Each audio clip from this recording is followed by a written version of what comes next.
what's going on? Here we go.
And welcome to another exciting adventure on Riding Through the Unknown. I'm your host, Michael, and tonight's guest I had the privilege of meeting in person at the 2025 Full Disclosure Now conference.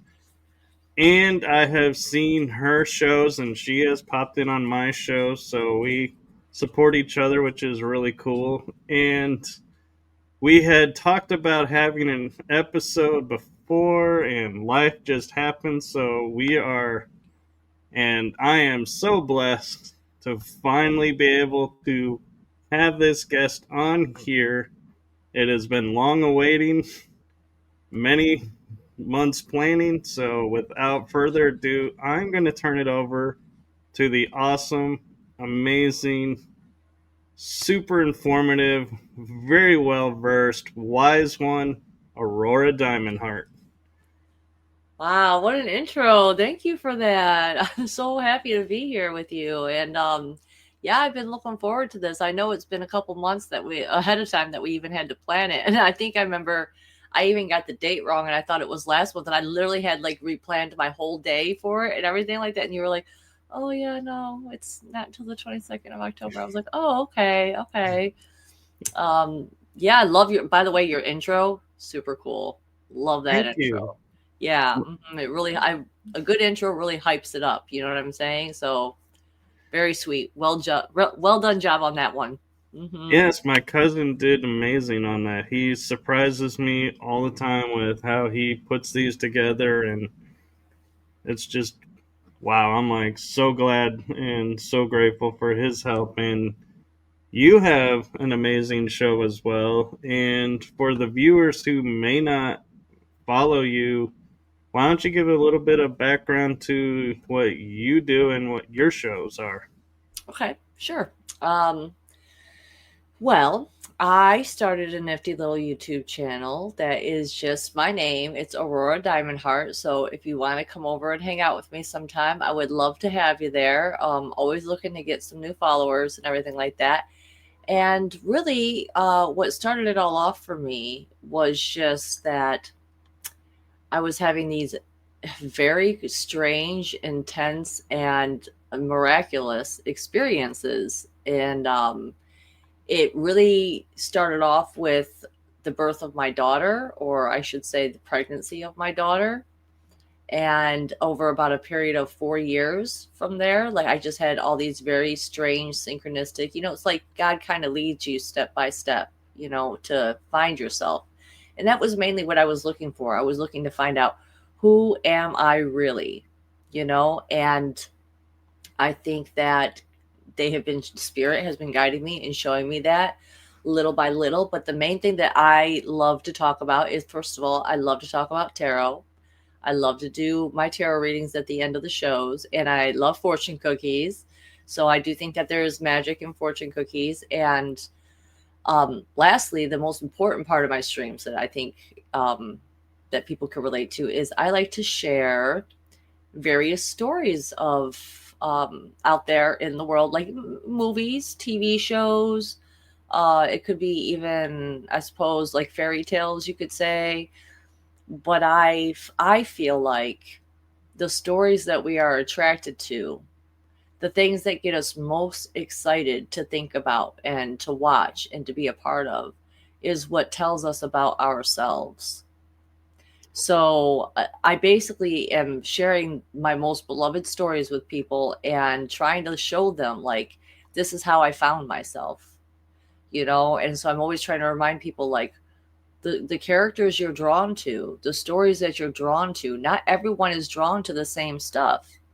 And if you stop and think about that for a minute, it's like people can even be drawn to the same stuff, and they could have a very similar story to mine, even possibly, you know, but most likely people are going to choose their own different things, and it's going to show them who they really are. And so I try to give these stories, and in conjunction with, this is how I relate to it, this is how spirit tells me what I've lived, what I've experienced, what I'm going to experience, even on top of having very basically, when it really kicked off for me, the spirit came to me and they told me that my purpose here was to help make dreams come true, and that the way that they were going to do that was by making all of my dreams come true first.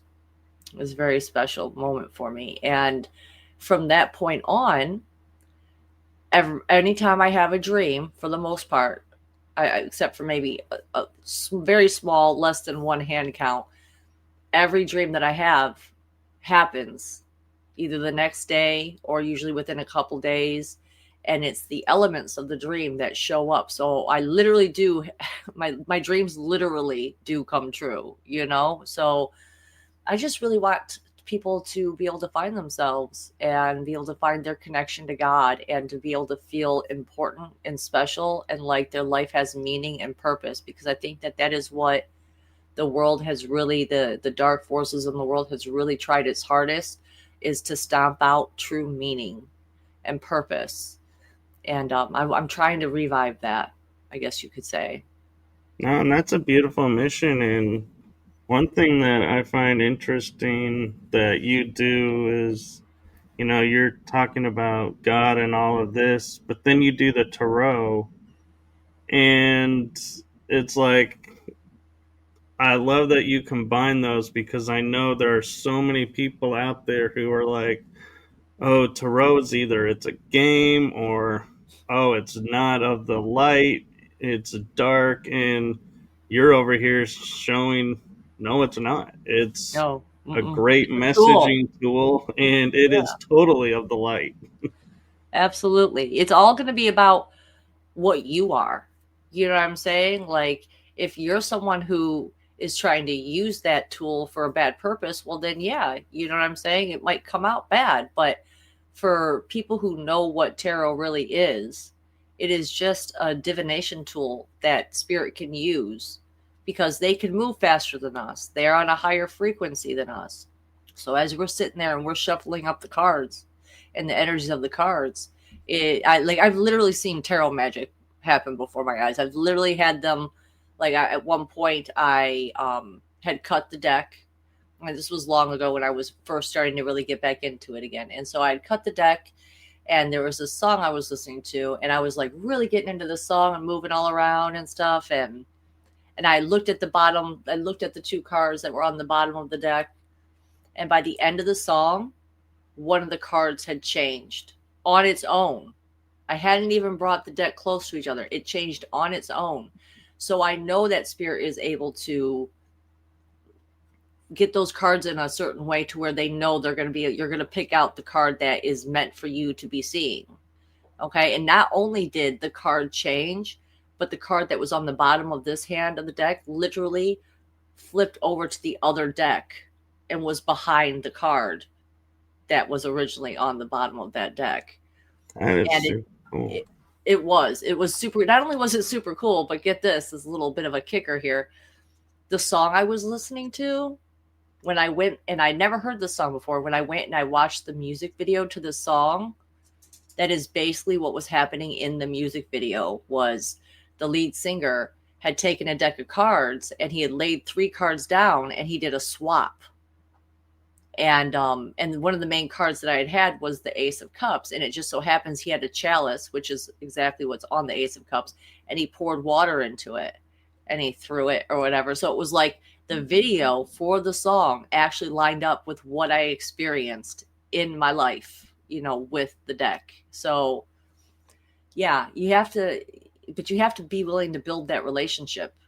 You have to be able to build that relationship with not just your cards, but with God, and how God can communicate, how your spirit guides can communicate with you through those. Like what those cards mean to you, what the meaning is for you, is what's going to matter the most in building that relationship and that dialogue with God and spirit. But yeah, it's not satanic.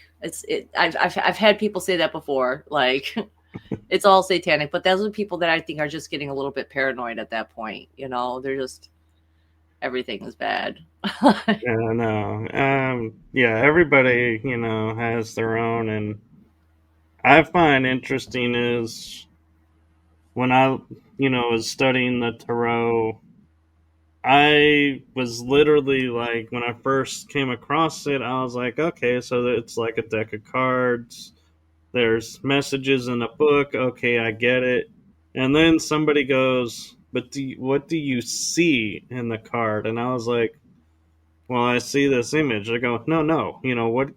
What hidden message is in the card? And I'm like, there's hidden messages. And so then I started looking again at the cards and going, wait a minute, this card is more like this. And they're like, exactly. Now you're getting how to read the cards. It's not necessarily what's in the book. Yeah, that's a good guide to get you started, but it's actually reading the card. And the card, I don't know how to explain it other than it actually seems like it starts to talk to you Hmm. and tells you what is going on. Yeah, I 100% relate to that. In fact, every time I do my readings, I'll give the whatever card it is that I pulled, you know what I'm saying? I'll give the basic meaning that I know to be associated with the card first, but then I stop and I really look at the card, because there are new things that come out every single time that I never know what exactly spirit's going to draw my attention to. And they're going to be like, look at this symbol. Now look at that, and like pull that out. And so it's like you get a different flavor with the same card depending on what it is that you're seeing that day. And Right. that is how it's almost like, okay, a long time ago I gave an example of basically like you think of the tarot deck and the cards as mosaic tiles, and tiles on themselves, like cards in themselves, are not that's not the picture, you know what I'm saying? But if you put those tiles and you arrange them in a certain form, then you can see the picture of it. And so just think about it, you just basically have these blank tiles, and depending on how they're arranged is going to make a different picture. So that's why when I do these multiple card pulls, it's going to give us a new sentence each and every time. It's going to draw us that new picture, and it helps a lot. Hmm. I agree. And one of the things that my friend William Henry pointed out to me, that it wasn't really for tarot, but it works for tarot. And that was, he was showing me, like, hidden symbolism in some of the cards. Like when there's a gap, he's like, well, but look, there is a bridge if you know how to work through this issue. And it's like, you got to figure it out. So it's like your mind. And I looked at the card and I was like, oh, that's what that card is symbolizing. Because it was like not gelling with me what was in the book. And then he goes and he's, we're talking. And he goes, now look at swords. The word sword. If you move the S to the end, what do you have? Words. What is one of the main thing about tarot? You have the swords. What do they symbolize? Communication. They're words. And I was That like, oh my gosh. That's mind blowing. I never even thought of. I'd never heard that before myself, and that is literally mind blowing. I absolutely love that. Yes, yes, that's sweet. That's a Yeah, sweet connection you made there. I'm gonna use that. By the way, I'm gonna take that. So go for it. But I mean, and that's where I love the magic, as we call it, through the cards, is because, as you know, I'm sure you've done probably hundreds of readings. I've done a small amount, but every time you'll see a card, you'll be like, "Oh, I know this card," and you're like automatically thinking, "Okay, this is what this is because that's what it was last time," and it won't be.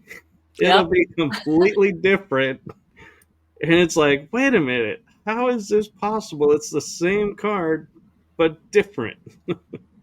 exactly, exactly. Gosh, I had something I was gonna say about that too, real quick.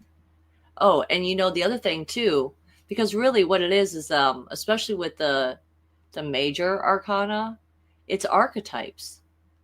You know what I'm saying? And so archetypes can't be limited to just the handbook meaning of that card. It's like archetypes are so they're deep, right? You can go into a lot of depth depending on the archetype that you pull, and we're all experiencing these archetypes in different ways. You know what I'm saying? Like I think it relates to like Carl Jung and everything. Like I think he was the one that talked a lot about archetypes and such like that. But that's what we're all experiencing. This it's like we all get to have our own unique experiences, while at the same time we're having the similar experiences.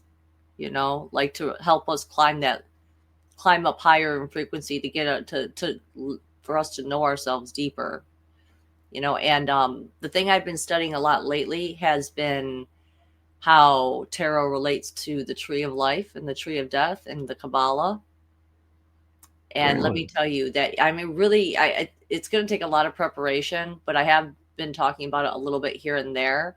But like, you can even use the tree of life along with tarot to focus where your manifestations are, what you're trying to manifest into life. It's like, if you know why the specific cards are at certain spots on that tree of life, it'll tell you. It opens it up even more. It's like watching a rose bloom. It's like you learn the basic meaning, and so it's like a little rosebud, and then you start to learn, okay, it's this archetype, and so it starts to bloom a little bit more. And then you find out, okay, well, on the tree of life it symbolizes this certain path, and what comes along with that path, and what planet influences that path. And so it keeps blooming and blooming and blooming until you just develop this really deep, enriching conversation with your deck. And yeah, it's great. That's amazing because when I was a part of an organization called the Mankind Project, we would take the archetypes and we divided them into the four main archetypes, but we also honored them to a direction, and then we would define what that direction is. Like we could say, like king is the north. Well, the north is the wisdom that oversees everything. Yes. Okay, that so now you have three layers to that one archetype, and so now when I'm looking at the arcana, like the archetype, I'm like, now I want to go and I want to look and go, which direction do they fall in? Because that's going to have meaning. Like, east is the morning sun, so new beginnings.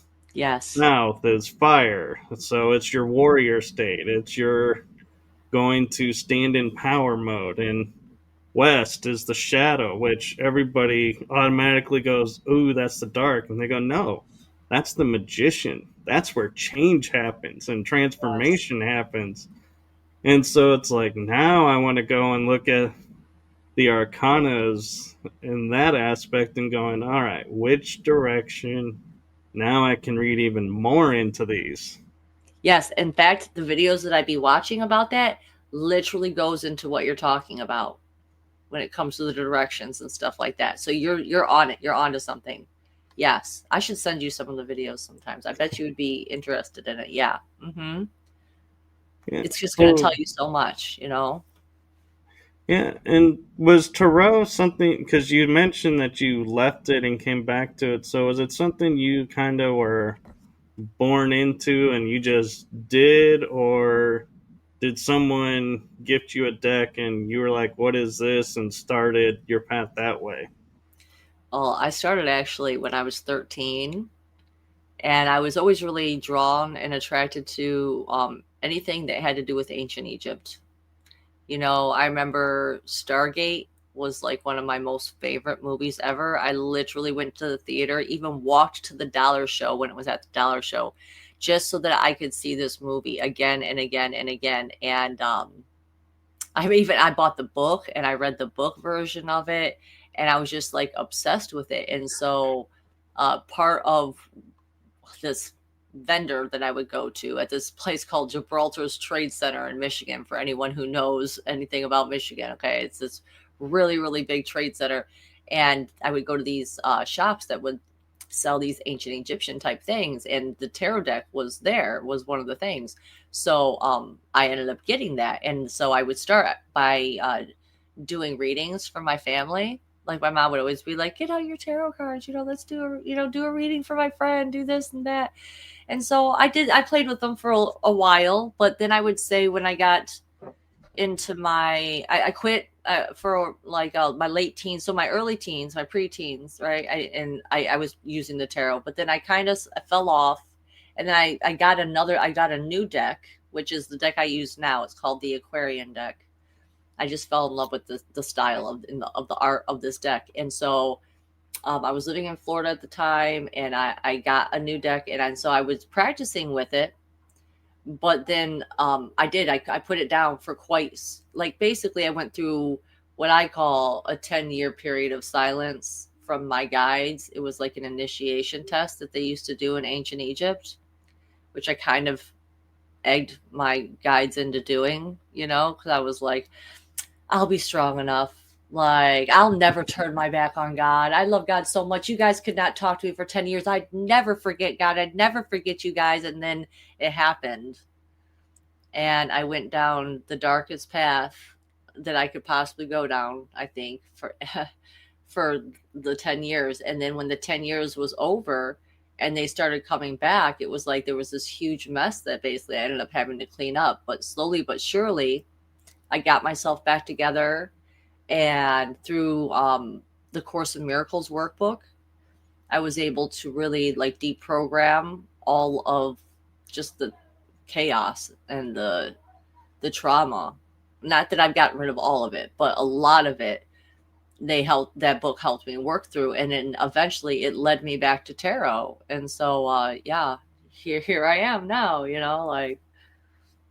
Mhm. So that actually brings up a really interesting introspective question I have for you: is looking at how you were in your preteen before everything, how you were reading the tarot and using it, and comparing it to today, do you feel like there's a major difference and it's easier now, or was it easier then? Oh, What's now. your feelings of the difference? Oh, definitely now. I think that what I was lacking in my teens was just life experience. So it was like I would have to go based on just what the book was saying. You know what I'm saying? I didn't really have a lot of things to compare it to. And that's one of the reasons why I think people who are going to get into tarot, they need to pull for themselves often. Pull out daily if they can. I try to do it daily. I haven't always been on top of it every day, but I do try to pull cards for myself every single day. And when you start doing that in the mornings, and then you have a crazy ass day, you can go back and look at those cards and be like, okay, well, now I have more life experience to relate to that too. Like, for instance, I was just talking to you earlier before we came out here about how I got into a car accident yesterday. Some guy hit my fucking car, rear ended me real bad. And when I went back and I looked at the cards, it's like one of the cards that came up was the Judgment card. And I always had heard that the Judgment card was a very harsh card. I'd already had a couple experiences with it where I felt like it was a very harsh card. But this is what I was like, yeah, that definitely, like, all the three cards that I had, it definitely made sense. I'm trying to remember what some of the other ones were now, but it was like, gosh, what was it? It was the Judgment and it was, I got the Star card too. I got the Judgment and the Star card. So I was like, so I knew it was destiny for this to happen. Like it was bound to happen eventually. But if anything, like it just felt like almost like a little bit of a test to see if it would throw me out of the frequency of love. How would I handle that? Like, would I be able to just let it go and relax and go with the flow? And I really was. I really was. And I was very, very pleased with that fact, actually. So, but yeah, so that's just a small example of how practicing with it is going to, like, life experiences are going to train you to know all the different possibilities that can come along with this, like those particular cards, you know? And what's amazing is we're almost in sync because as you were describing the reaction to the accident, my mind, I was like going, oh, yeah, this is one of those moments where I get to point out a new way to look at it. And then you just went right where I was going to go. And I was like, and she's already there. Of course Yep. she is. We're telepathically in alignment. Yes, definitely.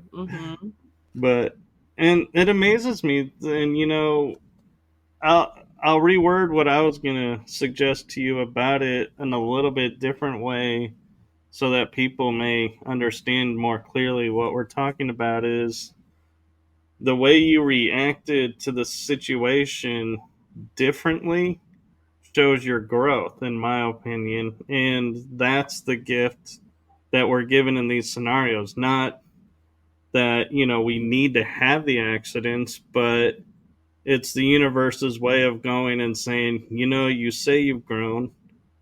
Now let's see if you really have. And they'll put a situation in front of you in different ways and goes, yeah, look at how you've grown.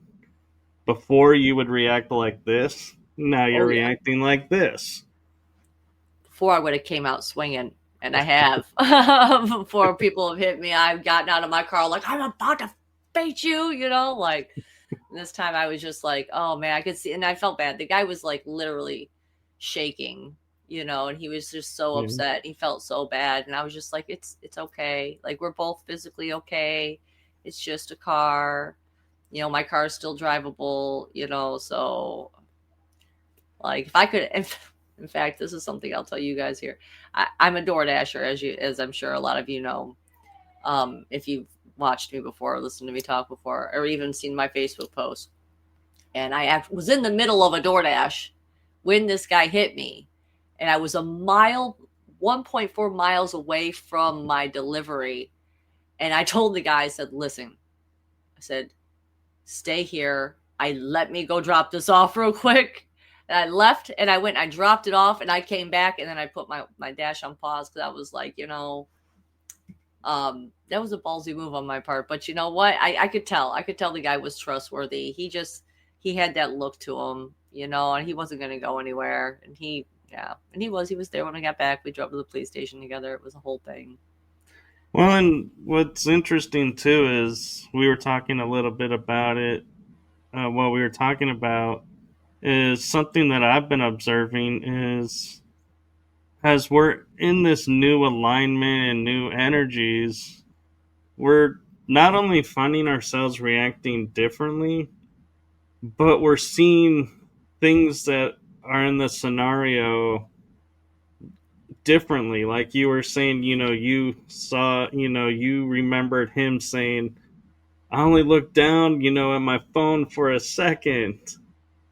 And and it's like, who actually would admit, in an accident, how they were at fault? Absolutely. That's new. It's like everybody is starting to fess up and be like, yeah, I did this. Like, I guess it's my fault. And it's like, wait, you just owned it? We don't have to get you like arguments and like the insurance company's fighting. We're done. Okay, this is cool. Yeah, he was honestly, I was very pleasantly surprised. He was very helpful about it. You know what I'm saying? Like he wasn't gonna try and lie about it. He wasn't gonna try and make himself look any different because the cars told the story. He like really the cars said everything that you, but like in some other area that maybe might not have been as nice, and someone who was maybe a little bit more afraid, maybe they would have drove off. I never know. But no, I was lucky enough that I got a good experience out of it. And I actually I felt myself wanting to comfort the guy more than anything else. Like, I just wanted to give him a hug and be like, it's okay, buddy. Like, you made a mistake. It's not a big deal. We'll get our stuff fixed. I mean, yeah, you're going to have to pay for it, but like at least we're okay, and Yeah. so.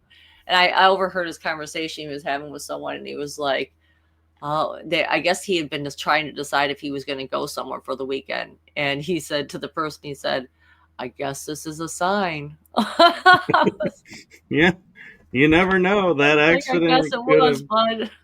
kept him from something that was not going to be beneficial for him. Yeah, So he you wasn't you meant to be were going the nowhere. gift that prevented something. Yeah, right. It could have been even worse. He could have had a terrible time. Like he was talking. I probably shouldn't have been eavesdropping so much, but he was talking about how, yeah, he's gonna take the car in. It's just like the time he hit the deer. He said it was just like the time he hit the deer. I was like, oh wow, so this is not the first time you've not been paying Yeah. attention to So what you're supposed to be doing. now we're building a pattern here, Oh mister. yeah, exactly. Like, you are guilty, guy. You are guilty.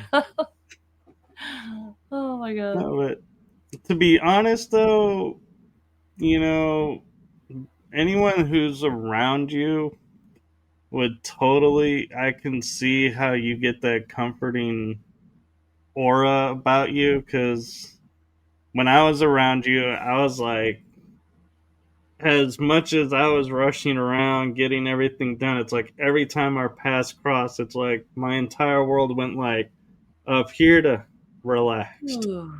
And it was Yeah, like, I felt the oh, same about your energy. Sorry, I didn't mean to cut you off, but I felt the same way. Go ahead. Go ahead. oh no, I was saying that's the gift of who you are. Is it's like your energy is like it's a natural calmer just by being in your presence. It's like everything just kind of drops and balances almost.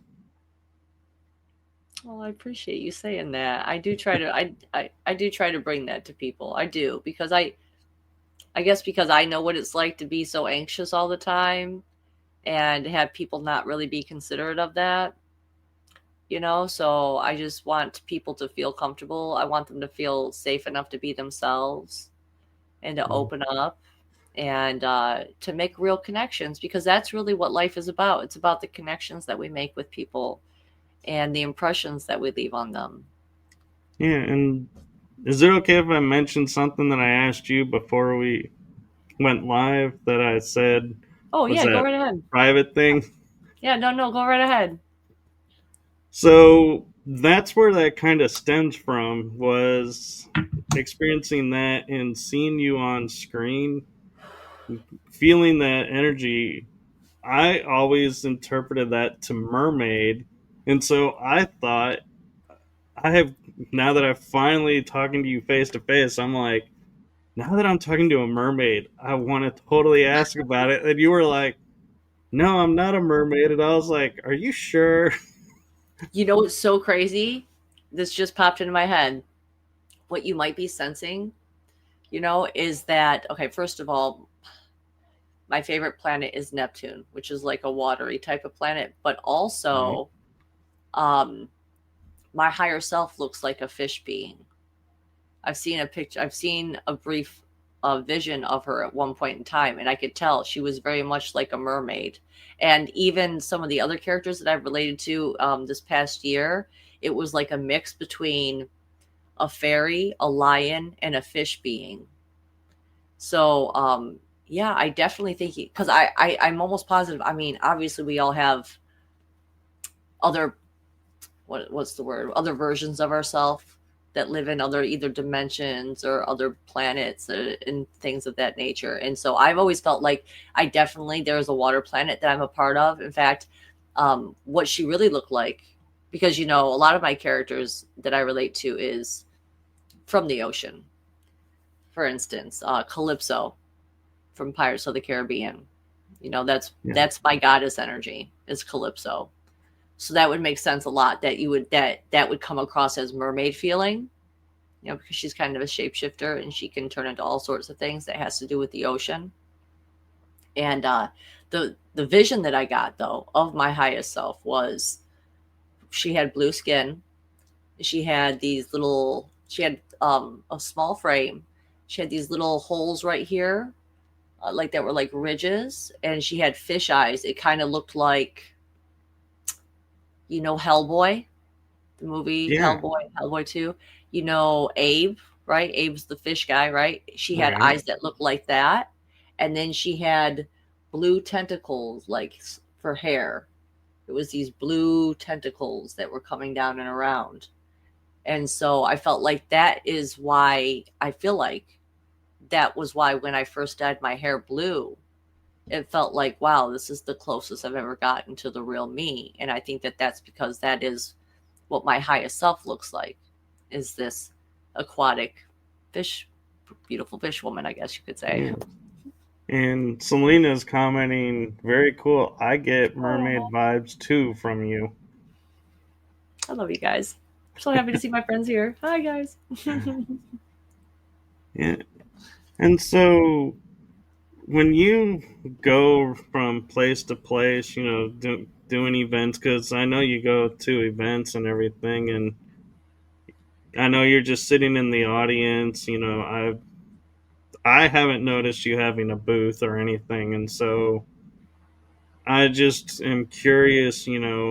What draws you to the events that you go to? Is there like a feeling, or do you get a message that says, "Hey, you're needed here in this town at this event at this time"?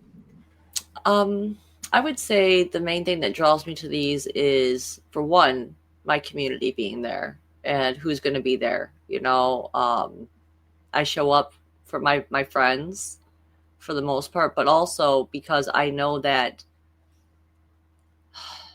I mean, that's the thing they really took away from us the most was social gatherings, you know, and those are the most important things. And I have been lucky enough to be a speaker at one of them, but it was such a small one that most people don't even really know about it. It was kind of forgotten about along the way. But I do think there is a certain calling that I get. And if I know if I'm meant to be at one of these events, is that things will just go smoothly when I'm planning to go to it. And if it's not going smoothly, then I'm not meant to go to it, you know? And so I do think that, and I've actually, yeah, I have noticed this before, that it's like we are God's eyes and ears on the ground. And so I do feel like I am called to certain events to really get a good view of the people who are throwing those events and to see if they are in alignment really with the highest best good for bringing like everyone up a level. You know what I'm saying? That's why I really loved Brian's conferences, because it really felt like he was bringing energy, even though I didn't necessarily vibe with everyone that he had speaking and everything like that. Like, I really felt he was bringing the energy of the highest best good for everyone involved. He wanted people to enjoy themselves. He wanted people to connect. He wanted people to get exposed to all these things. You know, but I've been to other conferences where, and you can tell the difference between a conference that is like basically not supported by spirit as opposed to one that is, because the ones that are not supported by spirit, where it's like the person who is throwing that event isn't exactly in alignment, they're not doing it exactly for the right reasons, and so therefore they hardly sell any tickets. You know, I think I've been to two of them where it's like they sold under 30 tickets and they put so much money into it, but the whole entire time, like for one woman I was listening to her talk about it, the whole entire time she was just stressing about um, the amount of money that she was going to possibly get or make from it. You know what I'm saying? I feel like that's what was different about Brian's, is that he wasn't concerned about the amount of money so much that he was going to make back on it. He was more concerned with the experience people were going to have, you know. And like another lady, she, when I got there and I was around her energy, it was very, very negative. And I won't name names, but it was basically like the worst conference that I went to as far as things go. I was like literally attacked energetically at this conference, and it was such a bad event that she had to not only end it, because all she was talking about was like, you could just see it, you could just see the fear, you could see the stress, you could feel the anger. It felt like there was an entity attached to her. And she was like doing, like, had these people there that were like doing these ceremonies where they were calling forth all these ancient gods and stuff like that. And then people don't know what all these ancient gods, like, you don't know if those are good or bad, these entities you're calling forward. Like, you could feel it, you could just tell. And it went so bad that she literally had to end her conference throwing days basically for under that name. She had to completely rebrand herself because of how bad, what a bad taste in the mouth it left with other people. So I do kind of feel that way. It's funny that you had asked me this, because I do kind of feel like sometimes God sends me in there just so that I can see what's going on with the person, you know, because I'm a real angel here. I'm a real angelic starseed. I'm here working for God. I want to bring all the people that we're one being. I want to bring us all a little bit closer to that step up in frequency, so that way enough of us, when we all get that step up, it will burst forward through the whole planet, and the whole planet will be uplifted. Yeah, You and know? I love how you bring that up about, the authenticity of the people is what you're looking at, and everything over, the message and everything, so to speak, because that was one thing that I and a friend of mine mentioned on Facebook recently in a post was, you go to places and you see people who are on screen or on TV in a certain way, and you're like, that's really cool, that, somebody I'd like to hang out with. And then you meet them in person and they're not that way. And it's like, what happened? What, where is the person I was watching? And in going to the Brian's conference, everyone we were meeting and talking with were exactly the same. Yeah. And it was like everybody was being their authentic, true selves. And I was like, so amazing to see that, because it's like so rare that, Yeah. there's a space to do that. I totally agree with you on that one. And that's what's so, like, sorry, excuse me. Like, for instance, and I will call out a name on this one a little bit, or a brand of, okay, like the one that I felt like was the least authentic and the most corrupted, honestly, I would say was the GSIC conferences. Sorry, Elena Denon and her whole group. I know I probably shouldn't even say their name. God knows they'll come after me. They'll blackball me from everything in the world, but um, their authentic self is not there. You know, I think if you want an example of what someone on TV is like, and then you meet them in person and what that is, how different that is, it's like she is not who she seems to be on the YouTube channel, like how she talks, who she is. That energy does not translate when you actually get to meet her in person. And she does not have that same, like, from what I noticed, most people won't, like with Brian's conferences, like all the speakers and stuff, but yes, we're all there being our authentic selves. And so it's like what you get on their YouTube videos and stuff like that is what you're going to get when you meet them in person. And I forget where I was going with that a little bit. Basically, yeah, she's a good See, example of what it's not like. And everyone that was at Brian's recent conference is a good example of what it is like. And I feel like that's why I try to support those types of conferences the most, you know, because that's what we really need. We need true, authentic people who are telling the truth, who are being real, who don't think that they know it all. You know what I'm saying? Who are willing to and are willing to get along and see other people's conflict, like might have a conflicting story with theirs. and still be okay, and let them have their differing opinion. We can be living in completely different worlds side by side, and that's okay. It's about cohesion and harmony, I guess you could say, because that's really what God is. I don't know where I'm going with this, but that's what God is.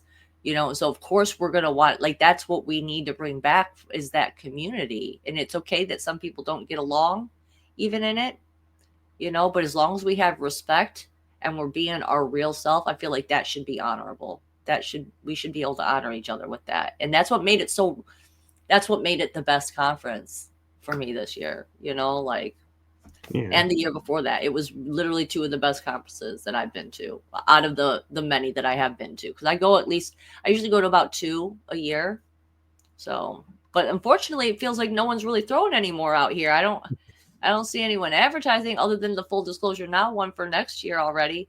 Oh yeah, that's right, the Journey to Truth one. But they've like limited their pool of who can even go, because they're doing theirs in Hawaii. So that's really gonna cut down the amount of people that can go because of just access to funds. Right. And yeah. Well, and there are so many conferences out there. If you're in, I guess, certain groups, you hear about so many. And like you're saying, it's hard to go to every one, so you have to really sit down and be like, which ones really do I need to be at, versus which ones would just be nice to be at. And networking wise, you'd love to be able to go to every single one, but then you would never be home in some cases. Exactly. Like And Laura it's Eisenhower, she's never that chick. She's never home. She's always at a conference. Every post I always see her post. She's like, I just got back from the airport. I'm getting ready to leave for the airport, and I'm like, yeah. wow, like, where is she going? Yeah, she even was commenting today. She's at the airport and her flight's delayed, and it's like, oh my gosh, that's the worst, because when you time everything precisely, it's like, oh, you can't afford to have those delays. yeah, that's what that. I don't know. For me, what that says to me about her is that her energy really is needed at all these different places. Because we're like grid working when we go and we fly to these places. That's how I've always kind of seen it, which I've never. Grid working is such a weird term in itself, just to understand the concept of it. But what Spirit tried to show me once was basically, it's like, imagine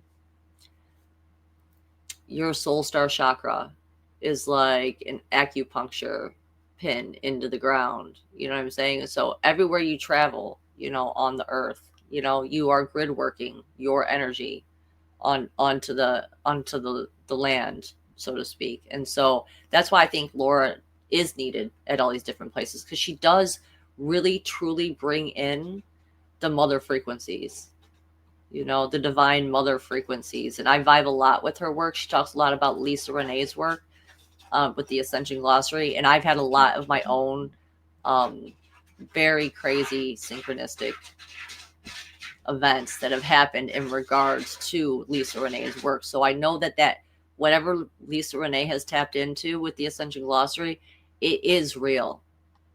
Like, obviously there's always going to be distortions to a certain extent, but I feel like she's gotten some of the most purest information out there, even though it comes across really technical. Do you hear that scratching in the background? I just need to ask you real quick. I do hear it. Okay. 1 second, briefly, sir. I'm so sorry. All right, I'm back. Sorry. That was my cat. She just can't bear to be without me, even for an hour or so. So anyway, what I was saying Can't was, blame her.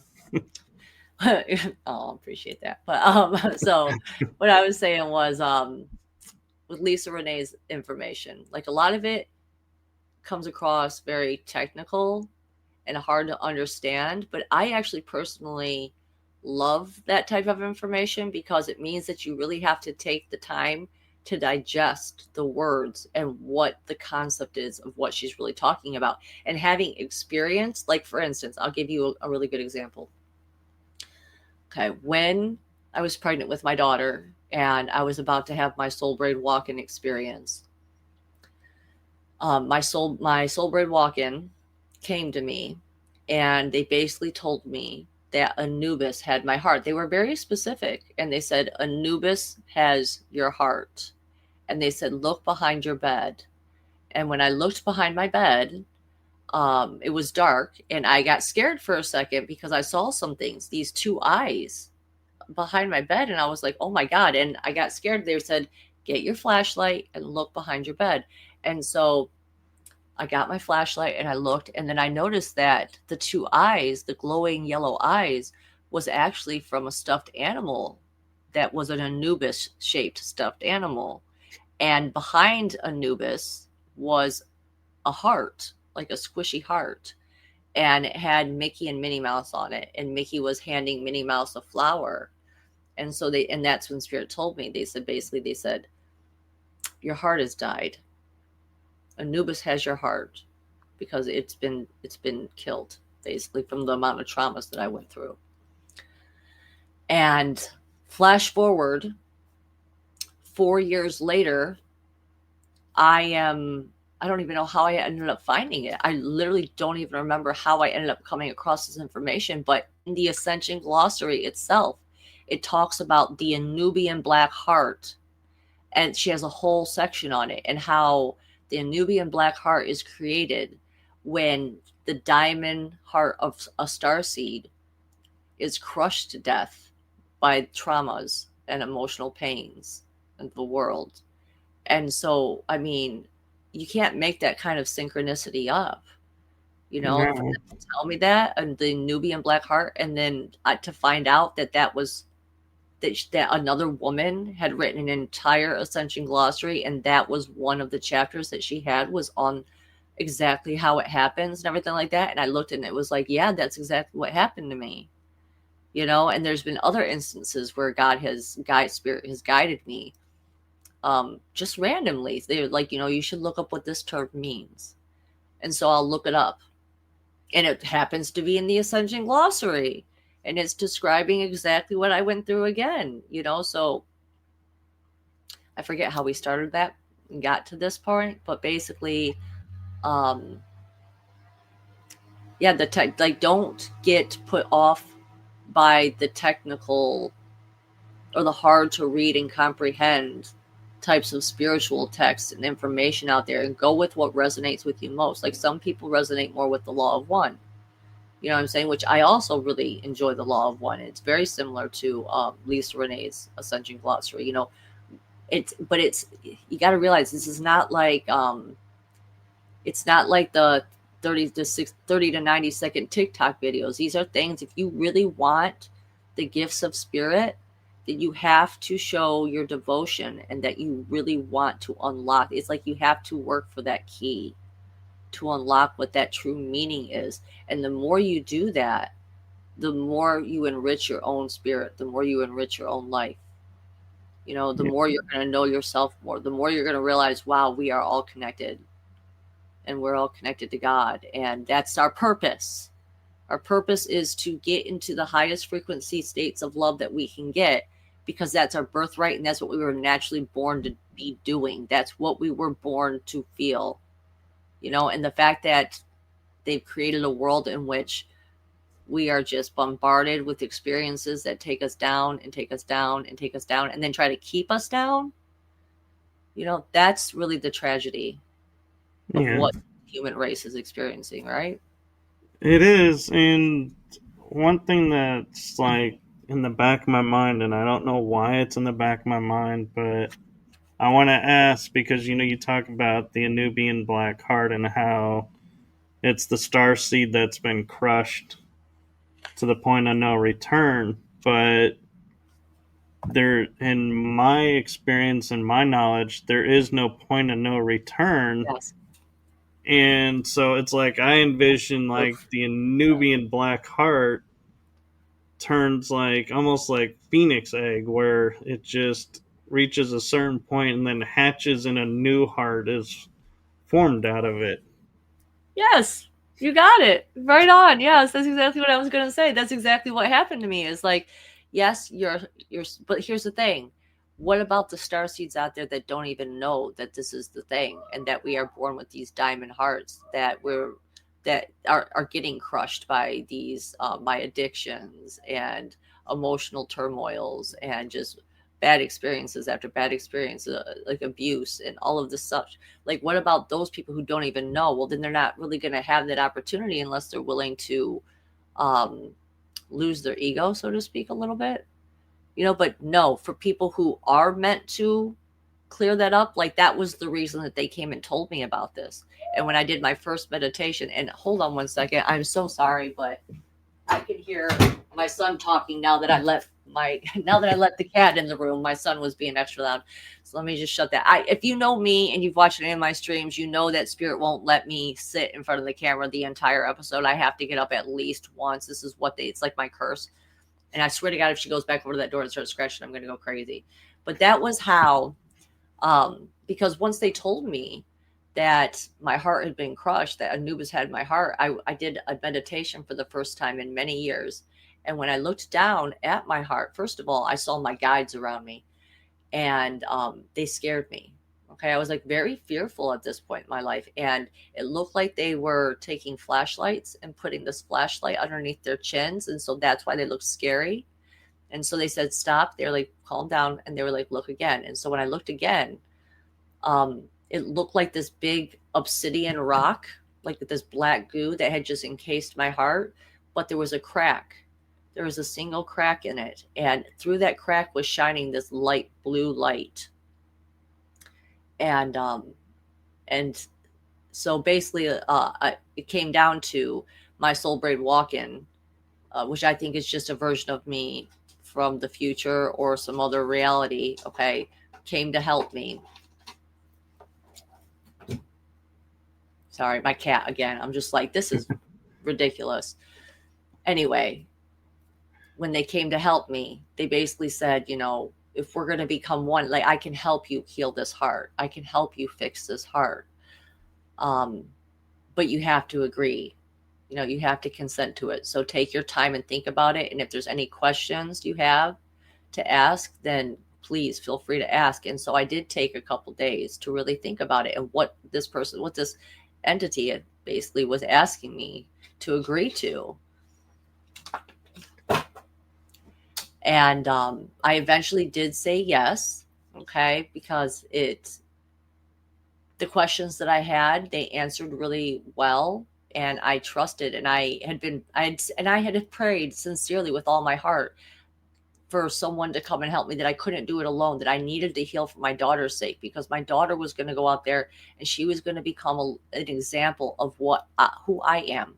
The same way that I grew up and I became an example of what my mother lived, my daughter was about to do that. And I was just like, and she can't be born into what I'm living. It was so terrible. I didn't even know what happiness was anymore.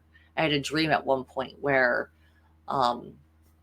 I had a friend that was visiting me, and we were in this old bedroom in this old house that I lived in, and this bright light was on in the room, and I was laughing, I was smiling. When I woke up from that dream, I realized that it had been so long since I felt happiness, I didn't even know what it was anymore until that dream showed me that.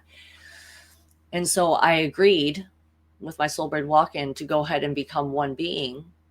And that was when basically they had to take me to my deepest, darkest childhood trauma. And that was what broke open the heart. It was like taking a hammer to that obsidian, and they just broke it open. And from that point on, that's the work I was doing, was working to rebuild this heart. So everything you said, that was basically what I was jumping off of, was like, you're absolutely right. It's not the end. When you hear me say the Black Nubian heart and the starseed heart getting crushed, don't get pessimistic about it.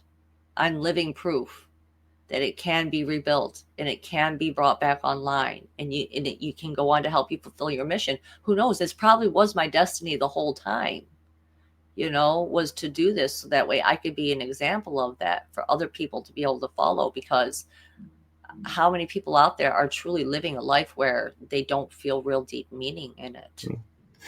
Yeah, and I actually just had a moment of kind of awareness in my mind of some of the key words that you had mentioned in your story, like Starseed was born with a diamond heart. But if you don't understand the diamond, you can't, take care of it properly.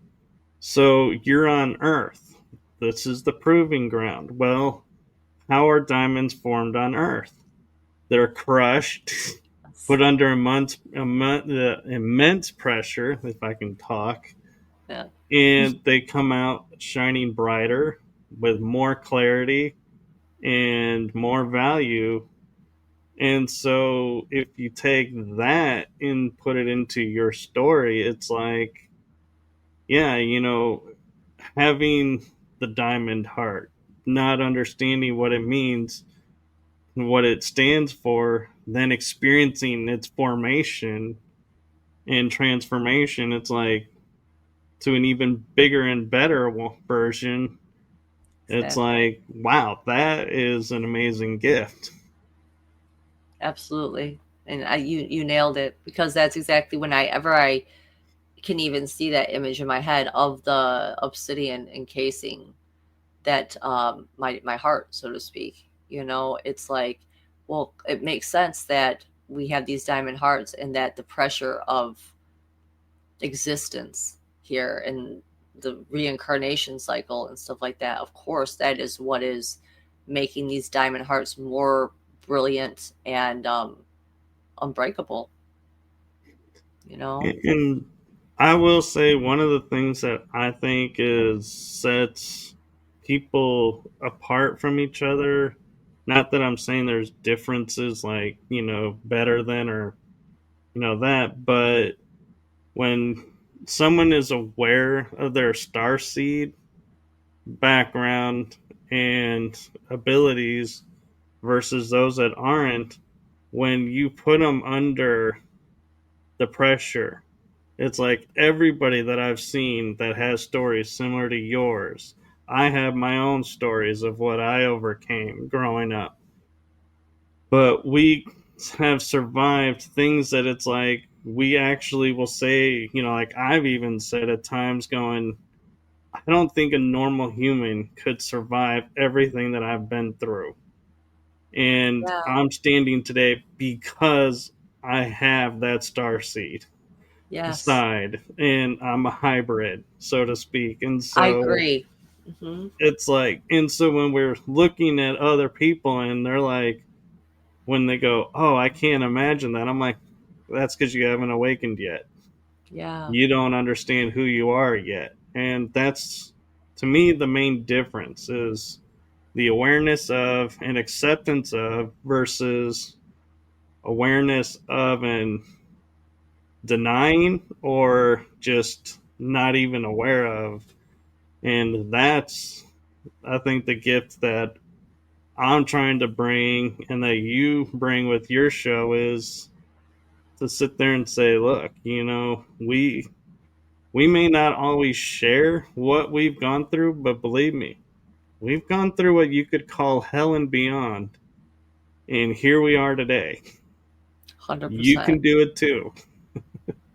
That's exactly the point that I'm trying to make with my show. Quite honestly, that is exactly the point that I'm trying to make with my message, because I want people to realize how important they are. They've really stomped us into making us feel like we are so small and so insignificant, and that our human consciousness is not nearly as powerful as all these greater outer forces in the material world, and that's just simply not true.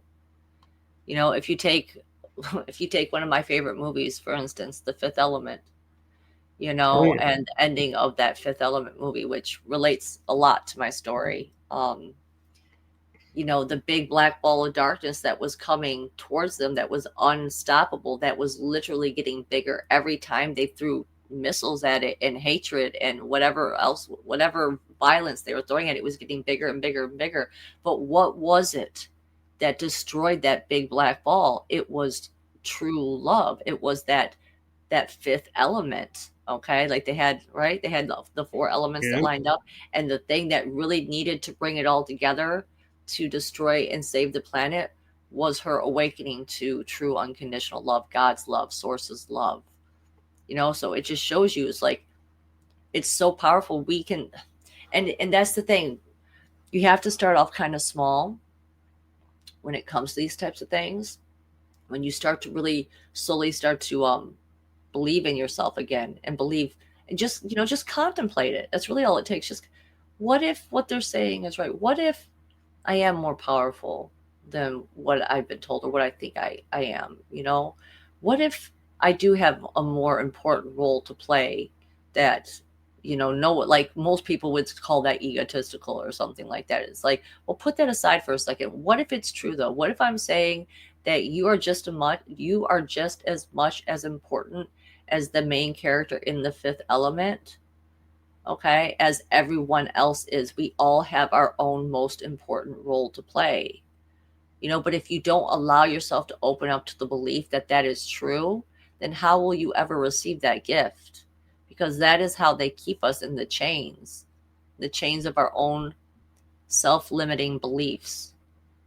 And so that's part of why I try to tell people every little tiny detail I can think of, to let people see, like, this is the path I walked, this is how I got here, this is how I broke this chain, this is how I broke that chain. And you can do it too, because if we don't have examples and role models of people doing it, how are they going to have that hope to do that? Like, we're way showers.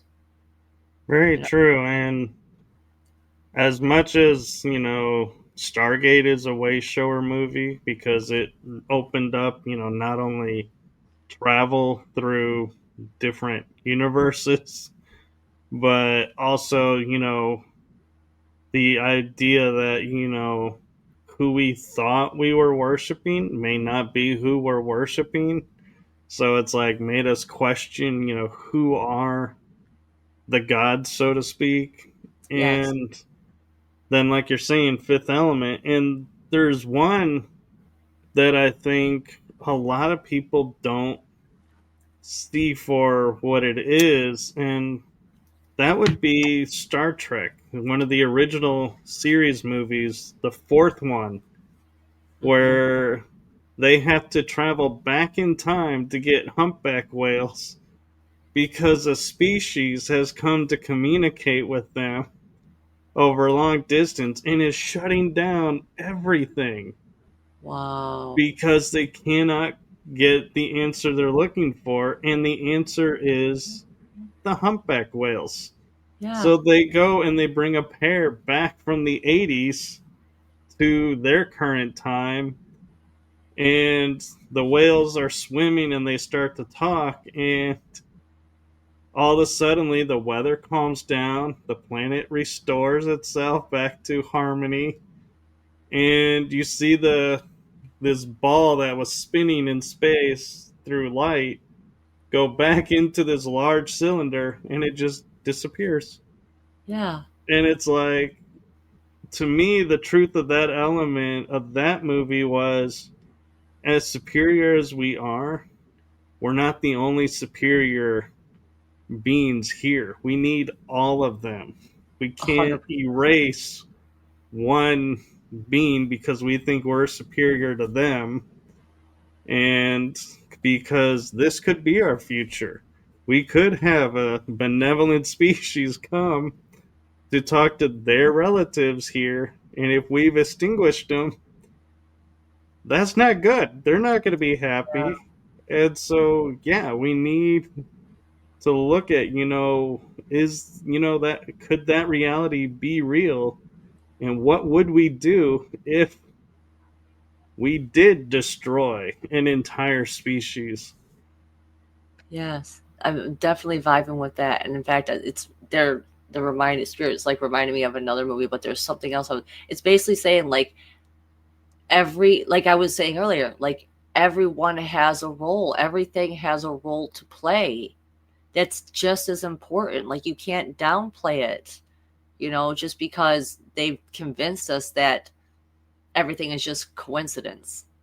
Like, that's really Yeah. what it is. They literally told people things don't mean anything, that synchronicities don't mean anything, and they do. And I have not seen that particular Star Trek movie, but I was very big into all the Star Trek TV shows, so I'm definitely in alignment with you as far as like that being one of the ways to open our minds up into all the possibilities of where what our future could be and how we can like what roles that we have to play, like what gifts do we have, like let's say for instance like what character were you drawn to on Star Trek like the Next Generation.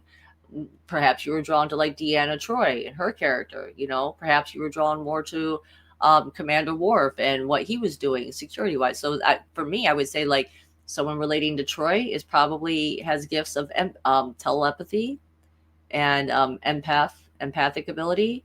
You know, someone attracted more to Worf is probably more related to the reptilian race as far as like being a warrior, being strong, knowing what's powerful, you know, truly powerful in the world. But the other movie that they were reminding me of as you were talking about that one, which I feel like is a lesser known movie, is this movie called The Arrival. Have you ever heard of it?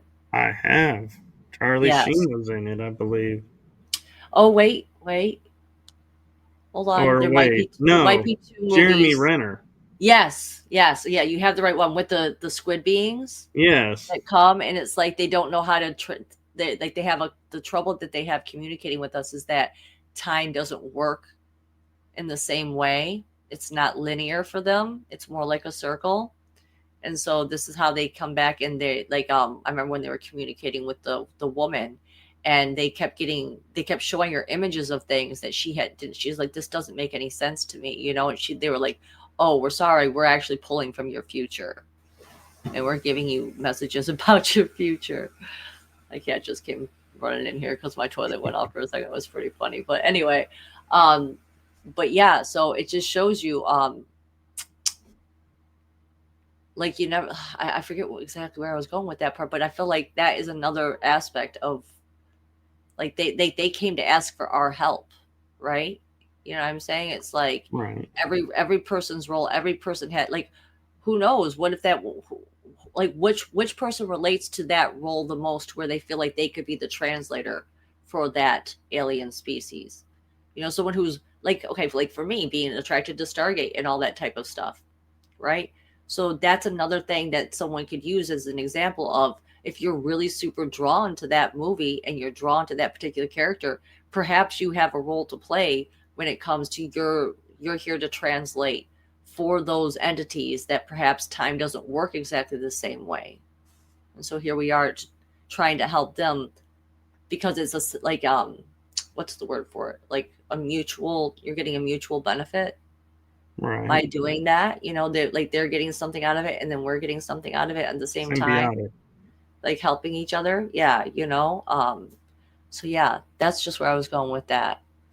Yeah, and the funny thing is when we first, if my memory is right, when we first were talking offline, not on show, meaning just between us, we actually had a show in common that I think fits the same element of what you're talking about, and that is Doctor Who.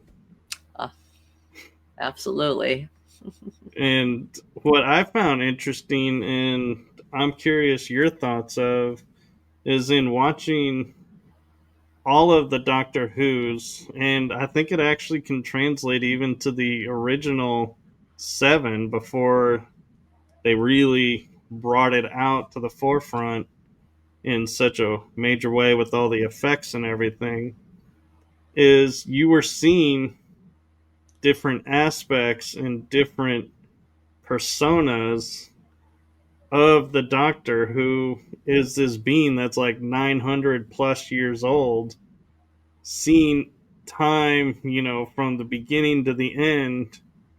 But how do you relate that? So he has the war aspect, the romance aspect, the, sad or broody, or the action or the comic. And so I feel like that's what we were seeing. And the one thing that they always had in common, though, was whoever it was, you're going to go through me because I'm protecting this world under this galactic ordinance, and it's like, wait a minute, there's a galactic ordinance protecting us.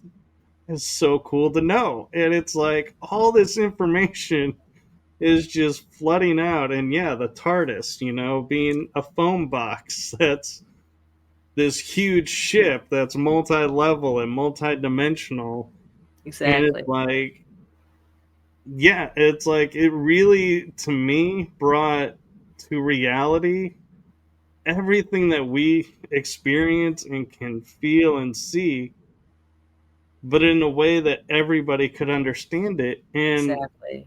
I feel like this show, it gets referenced a lot, but not really as much as it ought to be. Well, I think the thing that makes it hard for people is that because each and every episode was different, and it did build on, like, for certain races and stuff, it did build on top of other stories. So you kind of did, like, you didn't have to watch every episode. You could take an episode and take it at face value. But if you really wanted to get the full depth of it, you needed to watch the other episodes and to see how it led to that. You know what I'm saying? I love the Yeah. way they show us how um, time traveling and how influencing the past can change the future. How there are some points in time that are fixed points that cannot be changed, because those, you change those points, then you cause a whole slew of mess. But then there are other, like being able to figure out what the difference between those two things is. And not only that, the thing that I really love about the Doctor Who series in itself is the lore behind it. And here's just some little fun little pieces of lore that I picked up from the show along the way. In Peter Capaldi's run of the Doctor, which is the 12th Doctor, he's my favorite Doctor. Yeah. His own people come after him because he's always hanging around Earth, right? He's always like protecting the Earth. And supposedly he has this information about an entity called the Hybrid. Okay, they did a whole arc on it. Okay, and this hybrid was supposed to be what would take down the Time Lords, the corrupt Time Lords. And what they try to hint at basically is that or what I heard, the theory is that the Doctor was actually a hybrid himself of a human and Time Lords. And so that was why he liked to hang around Earth and do all this stuff on Earth. Because you kind of got to ask yourself, it's like, why would a Time Lord just be hanging out here on planet Earth all the time, right? Well, And so, you, yeah, go yeah, ahead. he could argue because we need as much help as we can We get. do.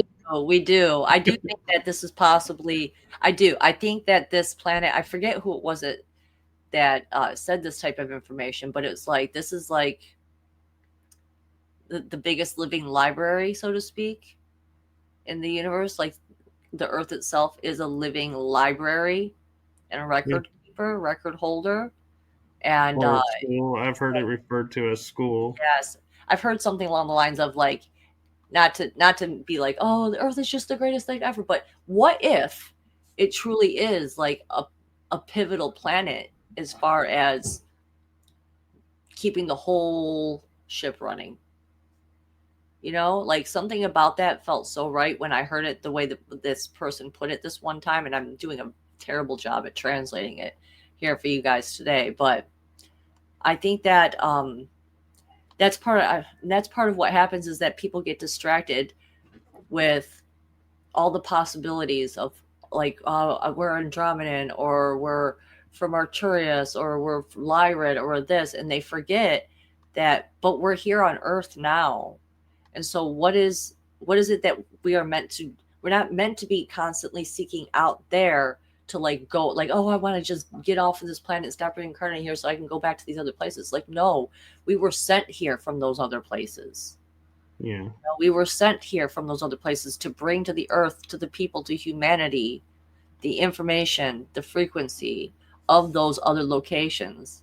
And of the, like, some people, like, for me, I relate to being like an extra dimensional, I think is what Barry Littleton calls it, which is like not even from this universe at all. Like we really just have no true understanding, I think, of what this universe is, how it works, and how it can relate to even other universes, parallel universes, all that type of stuff. And so Yeah. people need to really focus on what, again, what are you most attracted to here on Earth? Which stories are you most attracted to here on Earth? Because that most likely has to do with your mission. It's not just strictly for enjoyment. And you know what it is when you feel it in your heart. You know, it's like when people say, find something you love to do and make that your job, because then you won't be doing it because it's a job. You'll be doing it because it's something that you love. You really put your heart and your soul and your creativity into it. It's like Yeah. when you're in that creative space, that is when you are on the right track. So what inspires you to feel the most creative? What stories inspire you? Which series inspire you to be the most creative? Because I know for me, Spirit talks a lot to me through just using TV shows, songs, movies, clips of things, images, memes, you know. And so because we're always receivers, you know, people just think that this stuff is just auto playing and running on its own. It's like, it's not. Like, we are receivers and we're always picking up things, and if you don't stop and you don't pay attention to what those things are, then you're going to miss the message possibly. Yeah. You are important, people, is what I'm saying. We are all this important. Pay attention. Yeah. And, you know, talking about the hybrid, you know, to go back to Doctor Who for a second, I just realized, you know, hearing that theory, because I hadn't heard that before. And now it, like, the entire Matt Smith as Doctor makes total sense now, because it would be his moment of being awakening to the hybrid, because what you see is he starts out with, there's the crack in the universe where Yes. another universe is trying to come in, Hmm. and he loses his companions and he shuts down, and he's supposed to be this all, you know, knowing, he's got all the information, and he gets crushed like a human because he has to say goodbye to his companions because he can't save them. And it's like he gets thrown into this whole arc of, yeah, there's no That's it. point in helping Yes. anymore, and just totally goes human. And who's the next Doctor? Peter Capaldi. Exactly. Well, you know who it was that really tied it back together for him to come back and to start caring again was Clara. Yeah, After he lost Amy. Amy and Rory in the pocket dimension that basically the Weeping Angels took them to and sealed them off in. And you remember, if you remember that episode too, it's like it started with them reading a book. If you remember, they started with, Yeah, and the book was actually written under a pseudonym, and they found out that the pseudonym writer was actually River Song herself. But the Doctor doesn't like endings, so he tore out the last page. But at the end of the show, that episode, and Amy and Roy get taken, and River Song is basically talking to him, and she's like, you know, you need to find someone else to travel with because you should never travel alone. It's not good for you. And he was like he was just absolutely in shambles. And he's like, how am I going to live without Amy and Rory? That's happened to them because of, he always blames himself, because of me. This yeah, happened to them because of me. And she's like, well, I wrote that book, right? And he was like, yeah. And she was like, I'll just go to them and I'll just write a forward. I'll just go back in time and I'll write an afterword, and so that way you will know how they're doing. And then he realizes, oh my god, I ripped that last page out. And so he runs back to grab that page, and he grabs that page, and it's an afterword, and it's a message from Amy and Rory letting them know that they're okay, and that they're yeah, just trapped in this other universe, but it's okay. And she gives them advice. And so then he goes silent, he goes solo for a little bit, which is going to drive him crazy. The same way it drove David Tennant crazy too. If you remember in the yeah. David Tennant breakdown, he went and tried After to change. Rose. He went to go. Well, actually, it was after Donna at this point. After he All lost Donna, right. he went crazy and he went to go try to change a fixed point in time on Mars. And by doing so, he got a little bit arrogant and a little bit cocky, and ended up causing this woman who was supposed to die in Mars, and it was going to inspire her granddaughter to take up space travel and push humanity forward. But because he changed the ending, it made it so that the woman who was supposed to die on Mars, she was back on Earth now, and she killed herself. So it ended up like that was how he like it reset the timeline, but like that was the consequence that he had to pay, and it just showed him yet again like the doctor should never travel alone, you know. So for Right. the Matt Smith version, Clara was the one that came along because Clara kept showing up in different timelines as different. It's the same person but different. She'd have like a little bit different name, and he's like, "What?" But she would always end up dying. So he was trying to figure out like why is this chick always dying? So now he's like got his eyes fixed on her, and he's like trying to figure out that, and that was what eventually led him spiraling into becoming the Peter Capaldi version of himself. And Right. Claire's my favorite one of my favorite characters, if not the favorite character. That's who I relate to the most Yeah, is Clara. So she's one I of my could go on and favorites on. too. Yeah, I could go on and on about her, you know. So My favorite Claire moment was riding the motorcycle into yes, the into the TARDIS. TARDIS. And Yes. she's like, Oh okay, I'm my ready to go god. now. It's like, Yes, I remember that one. That was when they brought all three of the doctors together, right? The David Tennant yeah, version and the Matt Smith. wartime doctor It and Matt was Smith. Matt Smith, David Tennant, and And then William Hurt. yes, yes. He was the wartime doctor that they had tried to. It was basically like he was the shadow aspect of themselves that they tried to ignore and pretend never happened and never existed because they Yeah. were like, no, you betrayed the name of the doctor. And he was like, I was left with no other choice but to make the choice that I made. You tell me how I could have made a different choice. You want to judge me now, but you tell me how. And then they all come together and they realize, wait a second, we need to support him, and we need to figure out, we can, now that he has us here with him, we can support him and we can help come up with a new plan in a new way, and they do. And, you Yeah. know, it was such a beautiful thing. And Victor actually brings up an interesting point I hadn't thought about. He says, now that I think of it, I wonder if they called her Clara to Oh, bring clarity I back to love him. that. I love that. And it really did. It brought him back into his purpose, which was, as the Matt Smith version, he was very much more the child aspect. You know, Yeah. he was more playful. He was more, yeah, like having a good time all the time. You know, it's like Peter Capaldi is much more serious. You know, that's when the doctor goes into his phase of what defines a good man between a, like what makes a good man good. Yeah. You know, like he wants to really understand the depth of that. But with Matt Smith, he's like, I'm just here to have fun and kick ass, you know, and Yeah. he's not thinking about all of his hardships that he had to overcome, all like his planet being destroyed and all that type of stuff, which William Hurt was very upset about. If you remember in that episode, he was very like, how long did it took? It only took you 500 years to forget the amount of people and the children that died on Gallifrey, you know. And David Yeah. Tennant, though, David Tennant's like the emo version, I guess you could say, of the doctors. He was like, I remember each and every one of them, you know, and all their names. Yeah. Like, you know, like, so yeah. Oh my gosh. We could go on talking about Doctor Who. And anytime you want to have a Doctor Who episode, I'm right down for that. So Oh, yeah. And we actually have a question from Selena. Is I think she was talking about something we were talking about earlier. She goes, I get a lot of messages the same way too. Have you ever thought of something a few weeks or months before you've seen it or heard it? absolutely. I'm trying to think of an example of that, but I know what you're talking about.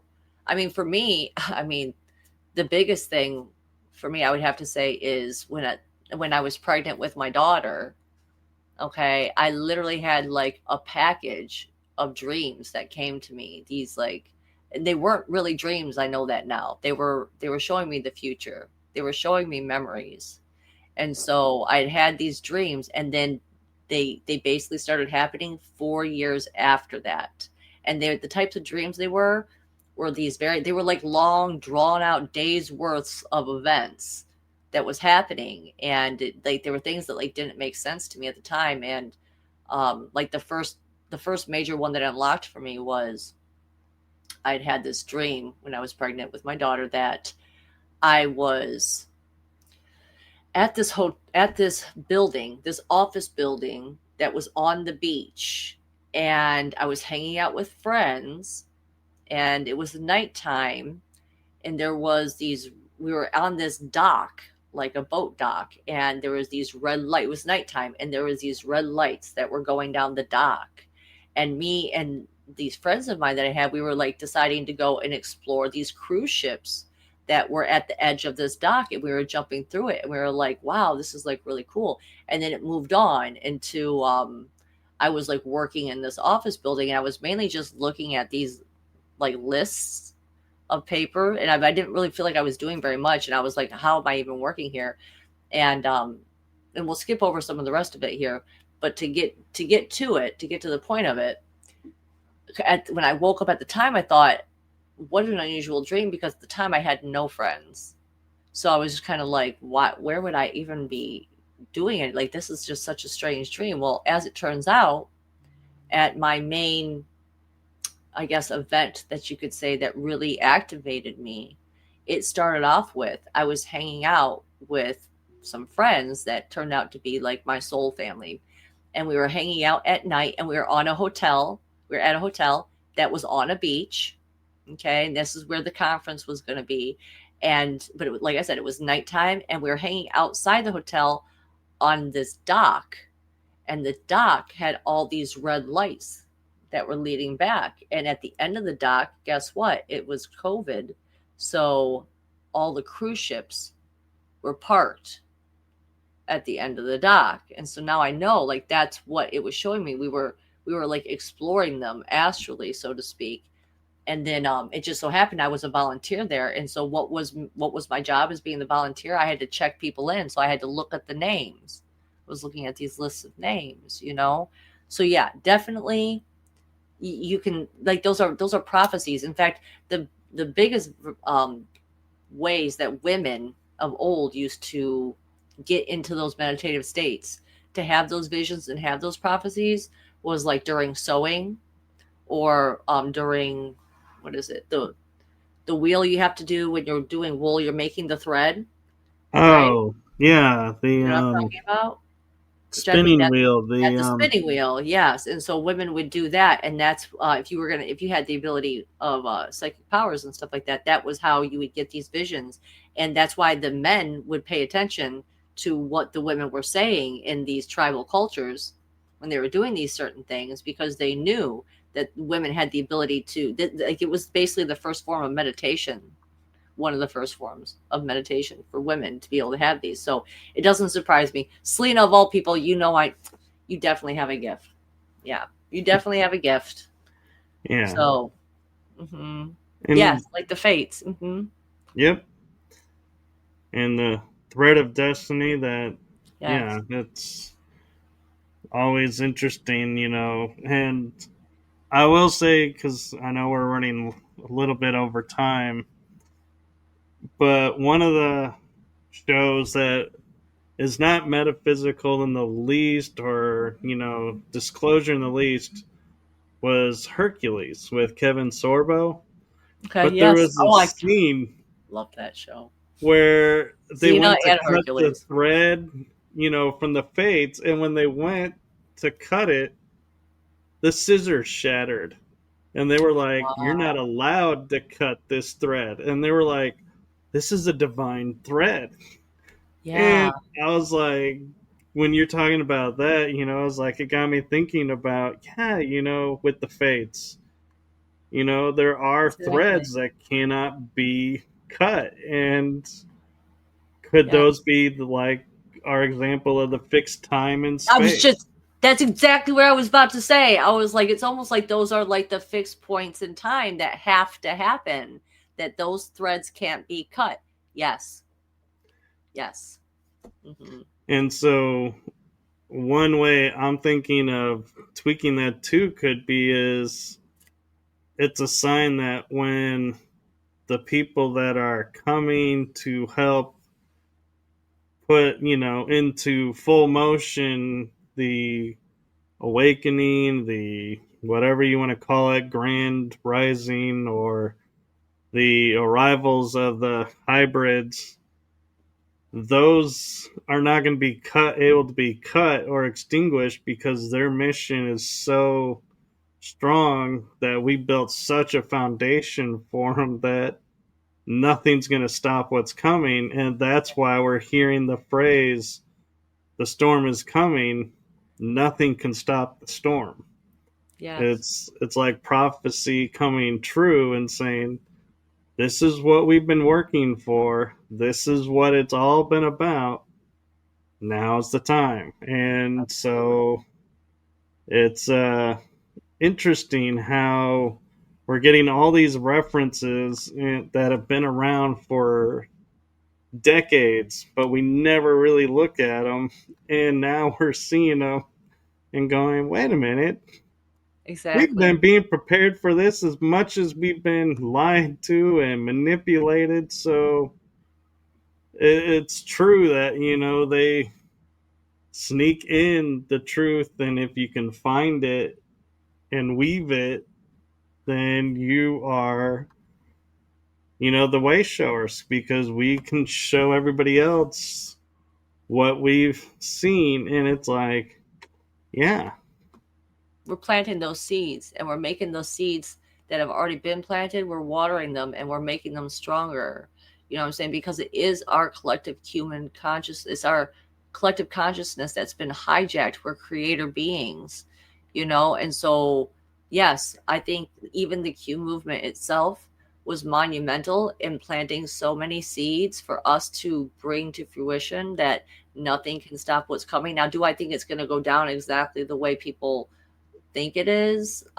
Probably not, because I do think that ultimately it's like it's all of us that have to step up and rise together. It's not some outside force that we can wait to just take this action. It's like it's a personal journey, and once everyone gets into alignment, like I said, it's like the human consciousness will all, it's like the people who are in harmony with each other are the ones that are most connected right now. And so that's why it's so important to get onto that frequency wave. But think about all the people that are out of harmony and discordant with the rest of us. We need to get more, the more people we get into harmony with what it is our true mission here is, which Lisa Renee calls it the Christos realignment mission, which basically just means bringing the Christ consciousness back to humanity and the planet.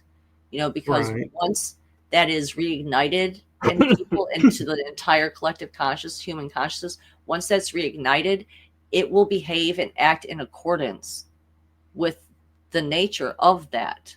You know what I'm saying? With the nature of love. And we will be able to root out all the people that are not that, which is basically, it's almost like the Dark Crystal, if you know Oh, that yeah. show at all. Yeah, like it's like this The schism.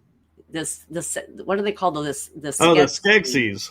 Yes, you know what I'm saying? It's like we can't recognize those. They're hiding amongst us, and unless we all get into alignment again, somehow, one by one, because everyone's role is as important as the other one. As soon as we reach that critical threshold where the whole human race comes back online, then we're going to be able to see and root out all those evil ones, all the beings that are here that aren't, might even be demons in human bodies, that might even just be human bodies that don't even have a soul.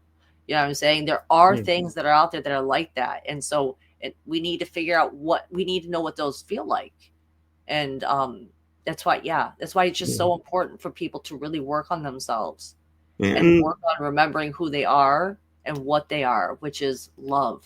They are yeah, love. and I don't. The only thing I will say is I don't know that we need all to start it, because think about this. As a nation, America, we're told in history, toppled the greatest empire in the world with less than 1%. Yes, And so, it's the 100th monkey effect. Do you know what I'm talking about? yeah. And Yeah, so I it's don't want that. everyone sitting there thinking, oh, we have to wait until we have No, every no, single person. No, it'll start. it'll And I happen. think Yes. as the shift is happening, those who are not waking up will sit there and be able to go and say, no, I don't want to do that. That's not my mission. I'm going to stay on my mission and we'll go and do what they're going to do. And those that were like, no, I'm not going to follow that, or are now like, ooh, wait a minute. Maybe that wasn't such the wacky idea. This is not getting me anywhere. Let's go over there and try that. And Yeah. so then more will come and join, but I don't necessarily buy in that we need all. I think there are some that are here to do the other path, and so I bless them and send Same them here. on their way. Hmm. And I just am like, that's where I get frustrated is when I hear everyone saying, well, we need to get the masses behind us. I'm like, no, we really don't. We just need We to just need get a percentage of a them. start. If once Yes, it starts, the mass will come after. exactly. I feel like it's like in Lord of the Rings when they light the towers, right? It's like you Right. light one tower, but they're so far apart, and then the next tower gets lit, and the next tower gets lit, and then eventually the help get comes because those towers are. It's like the star seeds are those towers. And yes, I'm in agreement with you. I don't think it's like every single person has to come into full awareness of who they are for us to make that shift on the planet. I don't. I think that there's a certain like I said with the 100th monkey effect, where it's like where they proved that the consciousness of these monkeys was connected to all the consciousness of all the monkeys that were all around the world. So once one learned how to wash food off, once a certain number of them learned to wash the food off, then all over the world, without even having been taught, these other monkeys learned how, okay, we're going to wash the food off this way. I feel like the same is true for people who are connected to source and who are true immortal beings, I guess you could say. And so we don't need every single one of you guys to wake up all at once. We just need enough of you. We just need to draw enough of us to ourselves, get us to awaken up to the point where then it just automatically goes. It's like the monkey. It's going to go to all the people that are capable of achieving that, and they'll And become awakened to that. You know what I'm saying? and I would That's the argue a shift. little bit that that's already started It is because we start to absolutely it has. see Hmm. scenarios where 4 years ago, if we took what's happening today, we would have been in like fear mode and going, okay, we're in lockdown, we're shutting everything down, we're isolating ourselves. But now they're trying it, and we're looking at them and saying, are you nuts? We're not going to shut down anything. Hell We're not no. going to go into hiding. We're here. And the people who I've been reading reports where when we talk about these massive protests, that it's more like 50 people. And Yeah, once their time is up, they just walk away. They're like, okay, my time limit's up. This is what I got paid for. I'm out. And so there is exactly. no real protest. And it's like we're seeing it. And so their tactics aren't working. And that's what I think people need to see right now is the old game plan that they played on us 4 years ago is not working. Exactly. That's the growth that we've came from and experienced and learned from. So yes, when you say nothing is changing, there is stuff changing. It's just on such small scales that we're overlooking it because we're wanting the bigger picture. And Yes. it's like, no, there's it's almost like I would say to your analogy, we're the light workers, we're like the match, and we're trying to ignite the match as the whole when it only takes one surface to scratch it and ignite it, and that spark will ignite other sparks, and that's when you get the huge ball of flame that's lighting everything up. Is where all the little matches that are going to be combined in and making the huge. And Absolutely. yeah, I don't know where I was going with that either. I was having one of your moments where I was like, yeah, It that's happens. It apparently happens. it. And just to bring up something really small and it's kind of silly, but to agree with you on the fact that their old tactics are not going to work again this time. I literally had I I needed to go to the doctor for something. I have this new primary physician because I'm lucky enough to have health insurance at this point. And I called not that long ago to make an appointment. And do you know that they told me that I would have to wear a mask inside the doctor's office? And I just told them straight up, no. I was like, there's no way. I'm like, what day and age are we living in? I said, really? Masks? We're going back to that, to where you think mask works? Like, so the doctor agreed to come see me if I just came to the office and I was sitting in my car. Like I'm just some bum on the street. He's going to come outside and look over. And I was just like, I called and I canceled my appointment because I was like, I got to find a new primary Yeah. doctor. I'm like, because no way. We are never going back to masks. We are never going back to lockdowns. No, not happening. Right. We I learned that mean, lesson. yeah. Anybody who sits there and says, "Oh, the masks are so necessary and did so much," God, it's I would have to like literally get a camera and like look at it and go, "Are you for real? Are you really here, or are you an illusion that's like exactly. messing with my mind?" Like, are you just a computer algorithmic, like freaking taking over entity or something? Because that shit's not gonna fly anymore. It is not. No more. Yeah. Yeah. To think mass work, the audacity. Like, my What God. rock were you under? I know. It's just like, are you kidding me? Like, oh my God. For the health of the concern of the other patients that are coming in, I was going to need to wear a mask. I said, I'm already coming in for a lung infection. I said, I'm not depriving myself of oxygen and making my condition worse just so someone else can feel like that works when it doesn't. I said, we've already Well, proven and that doesn't work. that was one of the things too, is they said if you have lung conditions, you can't wear the mask. So then it Yeah. became the face shield. And Yeah. even that, like you're limiting your air, which by nature is the problem for someone who has a lung condition. So Exactly. why are we making it worse Those people, they dumbed to us make down. it's Oh my like, yeah, God. It was because it was a test to see who, like, our IQ and our critical thinking skills. And it's very disheartening and sad, and that so many people fell for it and that so many people supported it. And like, and hopefully they can see now, though, hopefully some of them can see now that it absolutely did the exact opposite.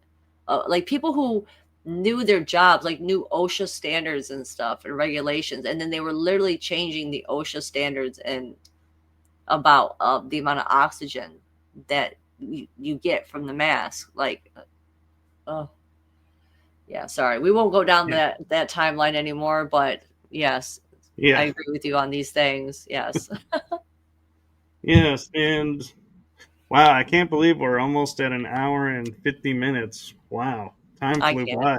That's how I do this. This is. You ever been to one of my streams? I can't stop until I hit that 2 hour mark. It seems like I try sometimes to not go to 2 hours, but I can't control it. Well, fortunately, I can, and Thank I'm God. going. I am going to say yes. I agree with you, Selena. It did go by fast, and we will definitely have to have you back on and do some more, like you're saying, Doctor Who, and just some more of these I would love conversations to. because I feel like, man, we hit so many targeted aspects that people so need to hear right now. And that's why I love doing my shows this way, is because it's conversation. It goes where it goes, and it's not scripted of question one, question two, question three.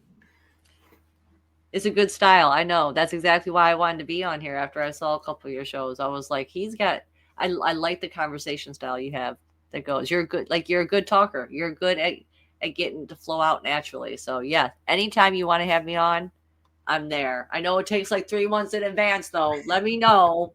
I don't want Yeah, to be waiting a year from now. We're like, oh yeah, we'll do this again, and then a year later, no, no, yeah. just get a hold of me. I'll be there. I'm down to clown. Well, I have new means to connect with you, so definitely will have you back on sooner than the almost a year of prep. So thank you so much for coming on, and thank you for your support, and thank you for what you do. And I will say my normal goodbye is, oh, Selena, good. Thank you for mentioning that. My next book is due to be published. We're hoping for Veterans Day, November 11th. That'll be book 3 of the 4 book series. So Selena is my awesome Great editor, date. illustrator, and the one who brings it to life. So I am so grateful and appreciative to her. Aww, love And Selena. oh, yeah, she says, and there's a coloring book coming out in between. So That's keep pretty an eye out sweet. for that. That's pretty sweet. My daughter loves stuff like that, so I'll be keeping my eye out for that one. Yeah.